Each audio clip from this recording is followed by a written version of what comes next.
चिन्ह नहीं होना चाहिए जो राजनीतिक रूप से प्रभावित करता हुआ पाया जाता हो, इसको हटाने की कार्रवाई की जानी है। ये 24 घंटे में जिला प्रशासन और चारों विधानसभा क्षेत्र में आरओ और उनके नेतृत्व में पूरी टीम अपने कार्यों में लग गई है। बाकी 48 घंटे में हमें सभी सार्वजनिक स्थानों में इसी प्रकार से संपत्ति विरूपण संबंधित अन्य जो कार्रवाइयां होती हैं उसको किया जाना है, उसको भी साथ साथ प्रारंभ कर दिया गया है।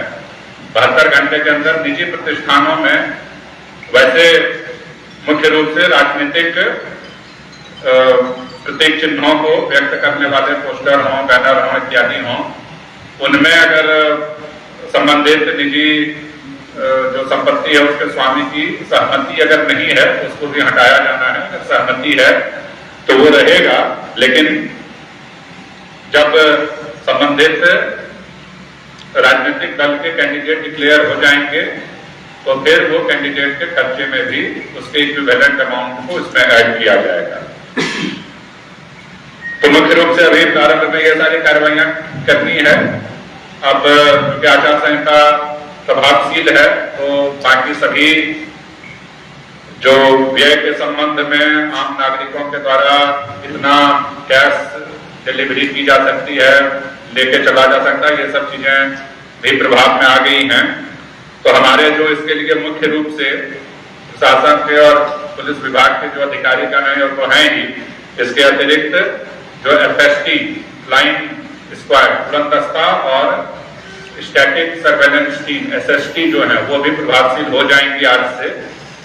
मुख्य रूप से इंटर स्टेट अर्थात अंतरराज्यीय जो बॉर्डर है हमारे, वहां पे जो नाके हैं वो ज्यादा प्रभावशील होंगे। अंतर जिला जो नाके हैं वो ठीक है, चेक पॉइंट के लिहाज से वहां पे भी चेकिंग की जा सकती है, लेकिन उसमें चूंकि अन्य जिले अपने अपने साइड में उस चेक पॉइंट लगाते हैं तो वो भी हमारे SST के लिहाज से प्रभावशील हो जाएंगे। ज्यादा फोकस हमारा अंतरराज्यीय नाकों पे रहेगा। कैश लेके चलने की लिमिट वही 50,000 रुपए की रहती है। 50,000 रुपए तक आपको उन्हें कोई एक्सप्लेनेशन नहीं देना है कि हम क्यों लेके जा रहे हैं, कहाँ लेके जा रहे हैं, क्या कर रहे हैं, क्या करेंगे, नहीं करेंगे। 50,000 से ऊपर अगर कोई कैश लेके चलते हुए पाए जाते हैं, अगर पाए जाते हैं, आपको नहीं पता चला या नहीं पाए गए तो अलग बात है, तो उसके लिए फिर वैलिड एक्सप्लेनेशन होना चाहिए, अदरवाइज फिर उसको जब्त किया जा सकता है। और जब वो वैलिड एक्सप्लेनेशन देंगे तब फिर उस जब्ती को रिलीज किया जाएगा। जब्त करने का अर्थ ये नहीं है कि वो हमेशा के लिए राजसाफ हो गया। अगर तत्काल किसी के पास अगर एक्सप्लेनेशन नहीं है, डॉक्यूमेंट नहीं है, तो उसको जब्त किया जाएगा और अगर वो डॉक्यूमेंट वो प्रस्तुत करेंगे तो फिर उसको रिलीज किया जाएगा। इसके लिए जिला स्तरीय टीम काम करेगी। शिकायतों के लिए भी पूर्व में हमने चर्चा किया ही था। इसके लिए सी विजिल नाम का भारत निर्वाचन आयोग ने ऐप डेवलप किया है, उसके माध्यम से शिकायतें दर्ज की जा सकती हैं। बाकी ईमेल और आरओ या जिला निर्वाचन अधिकारी के कार्यालय में भी उस शिकायतों को दर्ज कराया जा सकता है। उस पर हम लोग शीघ्र ही जांच, संक्षिप्त जांच करके जो भी निर्णय होगा उसमें लिया जा सकेगा। मीडिया के लिए जो पेड न्यूज का मामला है उसके लिए भी जिला स्तरीय मीडिया सर्टिफिकेशन कमेटी का गठन कर दिया गया है। तो वो प्रतिदिन आज से कल सुबह से वो जो समाचार पत्रों में जो खबर आएंगी उसमें से कोई पेड न्यूज तो नहीं है उसके बारे में आकलन करेगी। पेड न्यूज के बारे में राजनीतिक दलों या आम नागरिकों से जो शिकायतें भी प्राप्त होंगी, हो सकता है कि उन्होंने पेपर देखा हो लेकिन मीडिया कमेटी को नजर नहीं आया हो पूरा इसमें से कोई पेड न्यूज है, लेकिन अगर किसी और ने संज्ञान में लाया हो कि ऐसा इस पेपर में छपा है और ये पेड न्यूज की कैटेगरी में आना चाहिए, तो जिला स्तरीय कमेटी उस पर निर्णय करेगी और फिर अगर वो पेड न्यूज की कैटेगरी में आता है तो फिर तत्संबंधी फिर उसमें कार्रवाई इनिशिएट करेगी जो आयोग के द्वारा भेज दिया गया है। बाकी सब यही है जो बाकी राजनीतिक के जो 3 महीने जो मुख्य पिछली बार भी हमने चर्चा किया था कि कोई भी धार्मिक, सांस्कृतिक, राजनीतिक कोई भी कार्यक्रम हो, क्योंकि आगे आने वाला त्योहार भी है नवरात्रि का, आप सभी को अग्रिम शुभकामनाएं भी देना चाहेंगे इस प्लेटफॉर्म के माध्यम से। तो शासकीय जो कार्यक्रम होंगे उसके अतिरिक्त जो भी कार्यक्रम होंगे उसके लिए बाकायदा अनुमति प्राप्त करनी पड़ेगी। मुख्य रूप से अनुमति संबंधित आरओ ही देंगे। धार्मिक, सांस्कृतिक, राजनीतिक जो भी कार्यक्रम हो उसकी। और वही है कि धार्मिक और सांस्कृतिक कार्यक्रमों में अगर कोई राजनीतिक गतिविधि होगी तो जिस पार्टी की गतिविधि होगी उस पार्टी के संबंधित खर्चे में जोड़ा तो जाएगा ही, साथ में अनुमति निरस्त भी की जा सकती है। अगर जिसकी पूर्व से अनुमति नहीं दी गई है वैसी गतिविधियां अगर मिक्स की जाती है। सर्किट हाउस, रेस्ट हाउसेस वगैरह पे राजनीतिक कोई भी कार्यक्रम पर प्रतिबंध रहेगा। यानी कोई भी शासकीय कोई भी प्रीमाइस हो, शासकीय कार्यालय हो, शासकीय भवन हो, शासकीय परिसर हो, वहां कोई भी राजनीतिक गतिविधि कार्यक्रम पर पूर्णतया प्रतिबंध रहेगा। अगर कोई शासकीय परिसर का कोई इस्तेमाल करना चाहते हैं, भले वो राजनीतिक व्यक्ति को ना हो, तो उनको आवेदन करना पड़ेगा, अनुमति प्राप्त करनी पड़ेगी और उनको शुल्क जमा करना पड़ेगा। लाउड स्पीकर पे इसी तरह से प्रतिबंध रहेगा।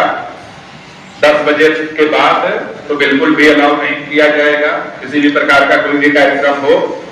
और बाकी भी चूंकि लाउड स्पीकर अगर कोई व्यक्तिगत रूप से भी अगर इस्तेमाल करता है, जनरली व्यक्तिगत रूप से तो बहुत कम ही लोग इस्तेमाल करते हैं, धार्मिक, सांस्कृतिक, राजनीतिक कार्यक्रमों में ही करते हैं, तो उसके लिए जब वो कार्यक्रम की अनुमति लेंगे तो उसके साथ भी ये शर्त भी उसके साथ लागू रहेगा। शासकीय कर्मचारी या वाहन जो राजनीतिक संवैधानिक पदों पे भी जो व्यक्ति आसीन है उनके लिए जो शासकीय कर्मचारी उपलब्ध कराए गए थे, चाहे पीए के रूप में हो या पीएस के रूप में हो, जो भी हो, वो सभी तत्काल प्रभाव से वापस किए जाएंगे। होपफुली अभी तक कर भी लिए गए होंगे। उसको एडीएम साहब एक बार चेक कर लीजिएगा कि सभी मुख्यालय रिपोर्ट कर दिए हैं। वाहन जो होंगे वो भी तत्काल प्रभाव से वापस ले लिए जाएंगे। लेकिन यदि कोई संवैधानिक पद पे कोई व्यक्ति बैठा हुआ है और जिस शासकीय कार्यालय या जिस शासकीय निकाय का वो संवैधानिक प्रमुख है, इस आचार संहिता के दौरान उस कार्यालय या उस संस्था का कोई पूर्व निर्धारित या अन्य निर्धारित शासकीय कार्यक्रम होता है, उसमें फिर शायद तो प्रयोग की अनुमति दी जाएगी शासकीय वाहन। लेकिन केवल घर से उस कार्यक्रम या कार्यालय तक पहुंचने का, फिर कार्यालय से घर तक जाने का, उसको लेके यत्र तत्र घूमने की अनुमति नहीं हो। अगर होता है, जैसे फॉर एग्जाम्पल नगर पालिका में अगर पूर्व से अगर कोई सामान्य सभा की बैठक निर्धारित हो, वैसे आचार संहिता में जनरली बैठकें होती नहीं है, लेकिन अगर पूर्व से निर्धारित हो और अगर रूल्स परमिट करता है उसको, तो उसमें जो आयोग के जो नियम भेद किए गए हैं और जो संबंधित अधिनियम जो उसमें करता है, उसके अनुरूप से व्यक्ति को भाग लेने की, बैठक में हिस्सा लेने की ये सब अनुमति होगी अगर होता है। तो अगर नहीं होता है तो खैर कोई बात ही नहीं है। बाकी तो सब लगभग मोटा मोटी जानकारी आप सभी लोगों के पास है ही। 1207 मतदान केंद्र हैं हमारे, 4 विधानसभा क्षेत्र हैं, 172 मतदान केंद्र हमारे सिंगरौली जिले में आएंगे। और जो हमारी एक जो महत्वपूर्ण बात है क्योंकि आज से आचार संहिता लागू हो गई है, तो आज से मतदाता सूची में कोई भी नाम डिलीशन के फॉर्म हम नहीं लेंगे। फॉर्म लेंगे बट डिलीट नहीं करेंगे, उस पर कार्रवाई नहीं करेंगे। अब ये 5 दिसंबर तक आचार संहिता लागू रहेगी, तो अब 6 दिसंबर से फिर उस पर कार्रवाई शुरू होगी। तो इस दौरान जो भी हमारे पास फॉर्म आएंगे वो हम फॉर्म लेते जाएंगे, बट वो पड़ा रहेगा, उस पर हम कोई निर्णय नहीं करेंगे। नाम जोड़ने के फॉर्म 20 तारीख तक आएंगे, क्योंकि 21 तारीख को हमारा इलेक्शन का नोटिफिकेशन होगा गजट में, राज्य शासन का जो गजट है उसमें होगा। तो 21 तारीख से नॉमिनेशन प्रारंभ होगा हमारा। तो और 31 तारीख है, 30 तारीख नॉमिनेशन, 30 तक है नॉमिनेशन भरने की अंतिम तिथि।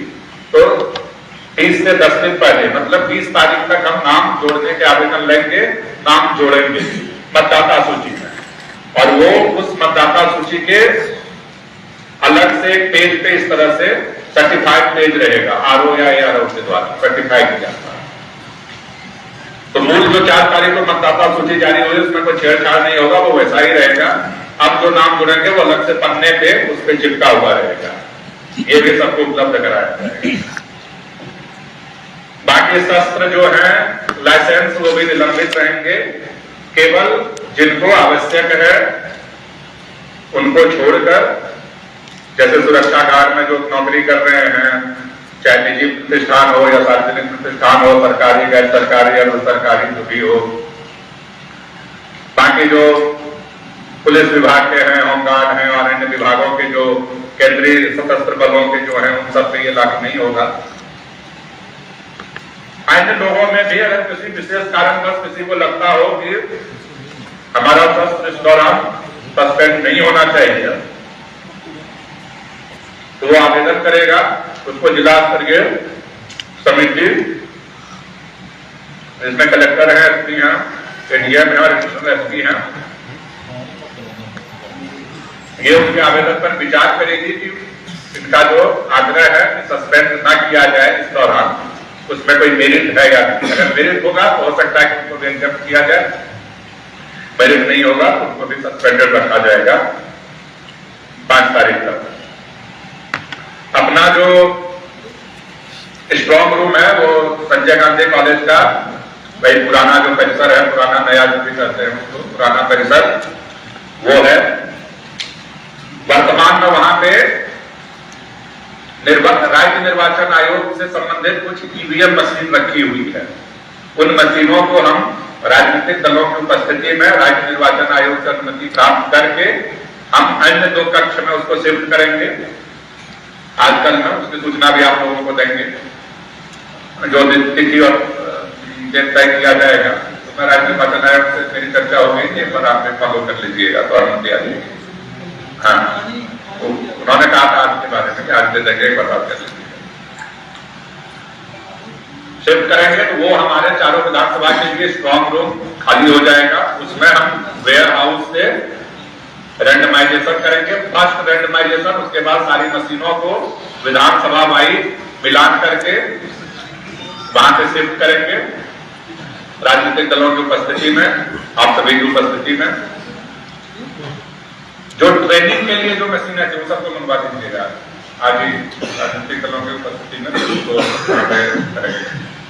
ट्रेनिंग और अवेयरनेस के लिए हमारे 60 ईवीएम मशीनें बाहर हैं, स्ट्रॉन्ग रूम से बाहर है चारों विधानसभा क्षेत्र में। वो सब आज ही हम वापस बुला के और उसको यहीं पे वेयर हाउस में जिला निर्वाचन अधिकारी के कस्टडी में आ जाएगा। इसके बाद कोई भी ईवीएम ट्रेनिंग के लिए बाहर नहीं जाएगा। केवल जब पीठासीन अधिकारियों और पोलिंग अधिकारियों का प्रशिक्षण होगा तो उस प्रशिक्षण के दौरान ट्रेनिंग के लिए मशीनें निकाल के दी जाएगी। इसके अलावा और कहीं अब ट्रेनिंग के लिए, अवेयरनेस के लिए मशीन नहीं जाएगी। जो मॉक पोल अभी तक हुए हैं ट्रेनिंग और अवेयरनेस के दौरान, इस दौरान सभी जो वीवीपैट से पर्ची निकली थी उस सबको हमने नष्ट कर दिया है। गजेटेड ऑफिसर, मिनिमम नायब तहसीलदार रैंक के ऑफिसर के सर्टिफिकेशन के तहत। तो आज के डेट में कोई भी ऐसी पर्ची नहीं होनी चाहिए जिसमें कि, हालांकि वो सिंबल भी अलग है, कच्ची सिंबल है और डमी टाइप का है और उसमें डेट भी अलग है, लेकिन ये कहीं किसी को गलतफहमी नहीं होनी चाहिए, मिलना ही नहीं चाहिए।